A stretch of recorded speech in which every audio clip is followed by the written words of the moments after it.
Opposite 2 আরেকবার যাব 3 আরেকবার যাব 4। আমাদের বডিটা দেখো কোমরের আপ মানে কোমরের উপর থেকে যে বডিটা আছে এটা স্ট্রেট থাকবে, আমাদের খালি পা থেকে ঘুরবে। এখান থেকে চলো ঘোরা 1 অপোজিট 2 আবার যাব 3 আরেকবার যাব 4। হলো?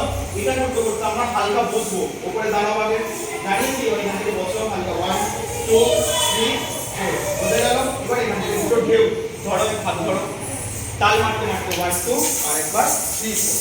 আবার ওই আগের কথাটাই রিপিট আসছে এখান থেকে, চলো 1 2 3 4 গেলাম। এবার এখান থেকে যাচ্ছি আগেরটা 1 2 3 4 আবার একবার রিপিটে আসছে, চলো এখান থেকে 1 2 3 4 গেলাম। এবার এখান থেকে তাল মারবো 1 2 3 4 আর 5 6। ভালো করে দেখো হাতে নিয়ে ফুল হালকা ফুল নাও 1 ওই বসে 2 3 আর একবার 4 হালকা মাথাটা ওয়েট ঢেউ হচ্ছে, ফুলটা ঢেউ হচ্ছে 1 2 3 আর একবার 4।